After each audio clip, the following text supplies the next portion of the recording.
Hi everyone, आज का lecture हमारा magnetic effect of electric current से रहेगा। इसमें हम एक क्वेश्चन सॉल्व करेंगे, लेकिन क्वेश्चन सॉल्व करने से पहले हम कुछ बेसिक फॉर्मूले डिस्कस करेंगे। ठीक है। देखो बच्चे, जैसे मान लीजिए आपके पास एक स्ट्रेट करंट कैरिंग कंडक्टर है, जिसमें से करंट मान लीजिए आई फ्लो कर रही है। ठीक है। इस करंट कैरिंग कंडक्टर की वजह से एक पॉइंट पर मैग्नेटिक फील्ड इंडक्शन की वैल्यू क्या होगी। मान लीजिए इस पॉइंट P पर हम मैग्नेटिक फील्ड इंडक्शन की वैल्यू निकालना चाहते हैं, जो कि इस करंट कैरिंग कंडक्टर से a डिस्टेंस पर सिचुएटेड है। ठीक है। ये पॉइंट कंडक्टर के एक एंड पर मान लीजिए फाई वन एंगल फॉर्म कर रहा है, जबकि दूसरे एंड पर मान लीजिए ये फाई 2 एंगल की फॉर्मेशन कर रहा है। ठीक है। तो इस करंट कैरिंग कंडक्टर की वजह से इस पॉइंट पर मैग्नेटिक फील्ड की वैल्यू होगी mu 0/4 pi I over A into sine phi 1 plus sine phi 2 के इक्वल। राइट। ठीक। तो ये है मैग्नेटिक फील्ड इंडक्शन की वैल्यू एक फाइनाइट लेंथ के वायर की वजह से पॉइंट P पर। ठीक। मान लीजिए अगर कंडक्टर आपका इनफाइनाइटली लॉन्ग स्ट्रेट हो, ठीक है, अगर कंडक्टर की लेंथ बहुत ज़्यादा हो, तो उस केस में मैग्नेटिक फील्ड इंडक्शन की वैल्यू क्या होगी। मान लीजिए infinitely long straight current carrying conductor है, जिसमें कि करंट आई फ्लो कर रही है। ठीक है। ये ए डिस्टेंस पर एक पॉइंट है जिस पे हम मैग्नेटिक फील्ड इंडक्शन की वैल्यू निकालना चाहते हैं। ठीक। अब देखो बच्चे, जब कंडक्टर की लेंथ बहुत ज़्यादा होगी, तो उस केस में जो फाई 1 और फाई 2 एंगल होगा वो 90 डिग्री को अप्रोच करेगा। ठीक है।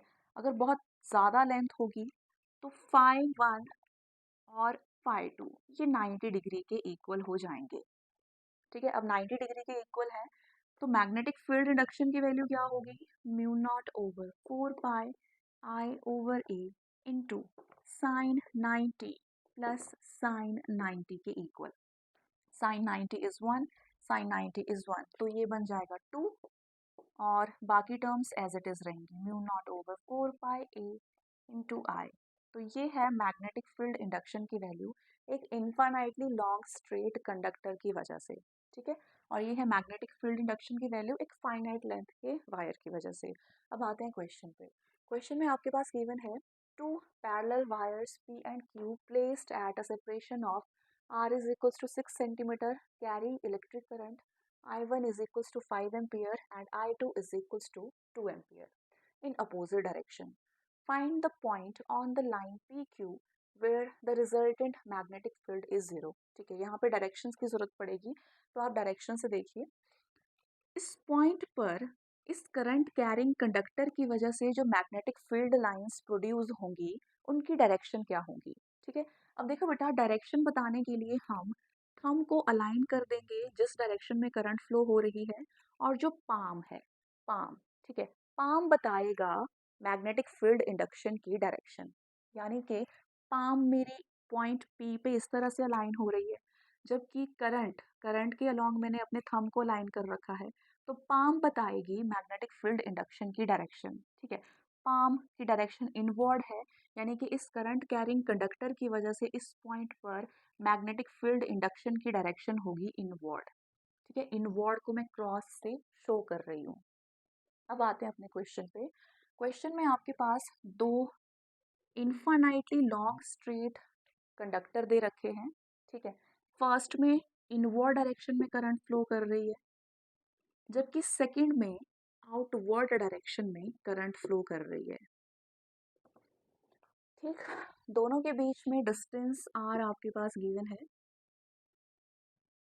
जो कि 6 सेंटीमीटर के इक्वल दे रखा है। ठीक।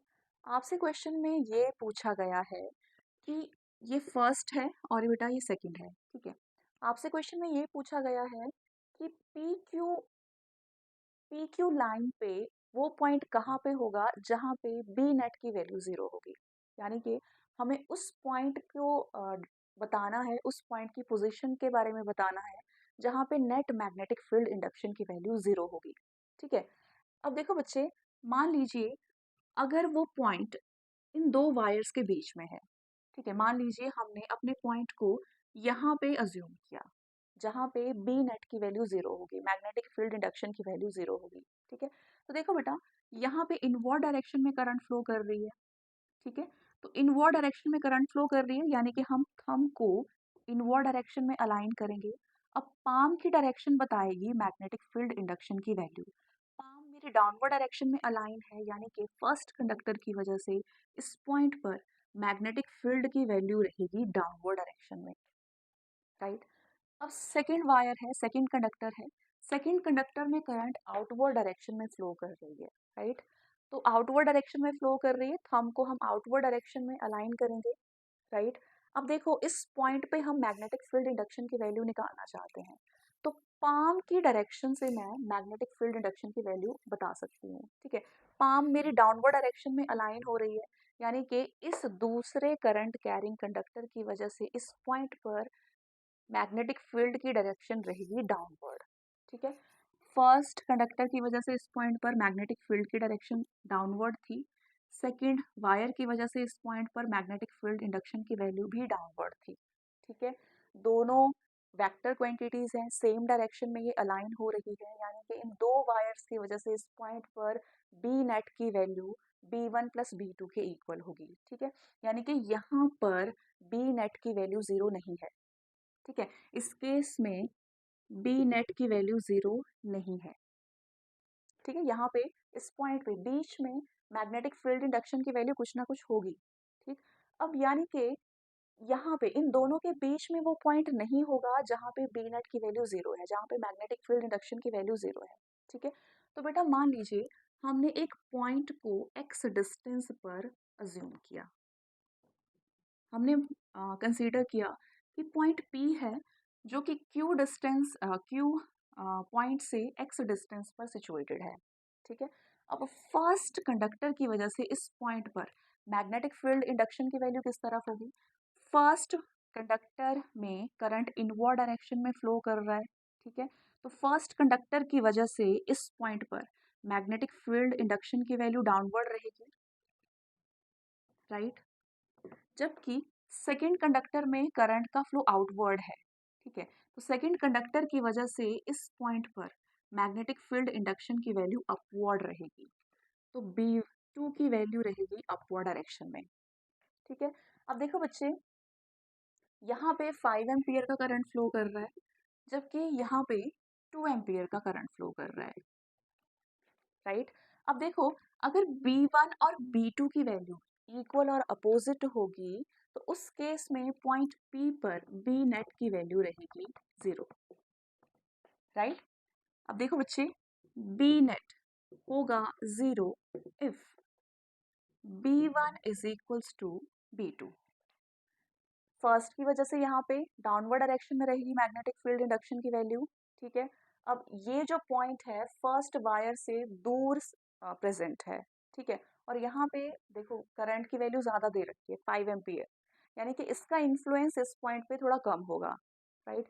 जबकि दूसरी वायर में थोड़ा कम करंट फ्लो कर रहा है 2 एम्पियर के इक्वल, यानी कि यहाँ पे इस सेकेंड वायर की वजह से इस पॉइंट पर मैग्नेटिक फील्ड की वैल्यू रहेगी अपवर्ड डायरेक्शन में। ठीक है, अब देखो बच्चे बी नेट की वैल्यू 0 होगी अगर B1 जो होगा वो B2 के इक्वल होगा, राइट। अब ये इन्फाइनाइटली लॉन्ग स्ट्रेट वायर्स हैं, तो मैंने आपको बताया है कि मैग्नेटिक फील्ड की वैल्यू हम इस फॉर्मूले से निकाल सकते हैं। ठीक है, तो B1,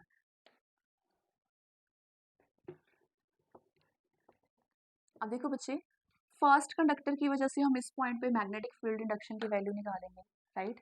तो फर्स्ट कंडक्टर से लेकर इस पॉइंट तक का डिस्टेंस ये होगा R प्लस एक्स के इक्वल।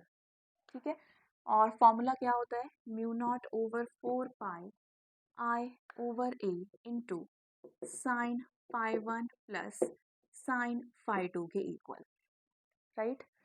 एंड ए की वैल्यू आपके पास दे रखी है आर प्लस एक्स के इक्वल, तो ये बनेगा mu not over 4 pi R plus X into I and sine 90 plus sine 90 के इक्वल। ठीक है, ये इक्वल हो जाएगा B2 के। B2 यानी कि सेकंड कंडक्टर की वजह से इस पॉइंट पर मैग्नेटिक फील्ड इंडक्शन की वैल्यू क्या होगी? अब सेकंड कंडक्टर से ये पॉइंट x डिस्टेंस पर सिचुएटेड है, फिर से हम फॉर्मूला यूज़ करेंगे म्यू नॉट ओवर 4 पाई I/A into sine 90 plus sine 90 का। तो ये बनेगा बच्चे म्यू नॉट ओवर 4 पाई I/A। डिस्टेंस है आपके पास x एंड ये बनेगा 2 के इक्वल। ठीक है, sine 90 plus sine 90 that is 2। अब देखो यहाँ पे mu not over 4 pi, mu not over 4 pi cancel हो जा रहा है। ओके, यहाँ पे I1 है, I1 करंट और ये है I2 करंट।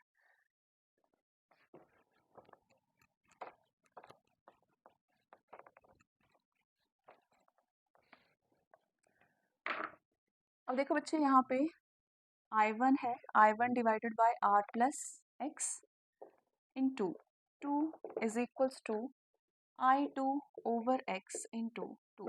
अगेन 2 से 2 कैंसिल हो जाएगा। I1 आपके पास 5 एम्पियर के इक्वल दे रखा है डिवाइडेड बाय R।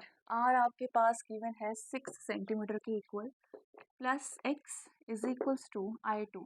I2 आपके पास 2 एम्पियर के इक्वल दे रखा है डिवाइडेड बाय x। ठीक है, अब क्रॉस मल्टीप्लाई करेंगे, इसे लेफ्ट हैंड साइड में लेके जाएंगे तो ये 5x हो गया।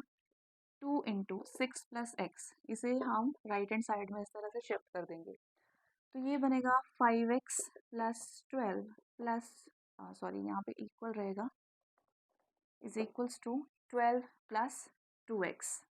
ठीक है, लेफ्ट हैंड साइड में शिफ्ट कर देंगे तो ये बनेगा 5x minus 2x is equals to 12।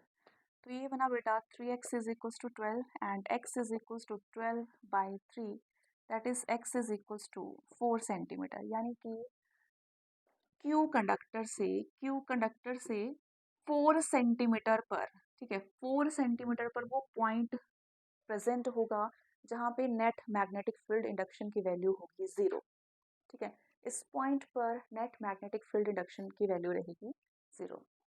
तो यही हमसे पूछा था, हमसे उस पॉइंट के बारे में पूछा था कि उस पॉइंट की पोजीशन क्या होगी जहाँ पर बी नेट की वैल्यू 0 के इक्वल आएगी। ठीक है, तो ये था हमारा क्वेश्चन जो कि magnetic effect of electric current से था। Thank you.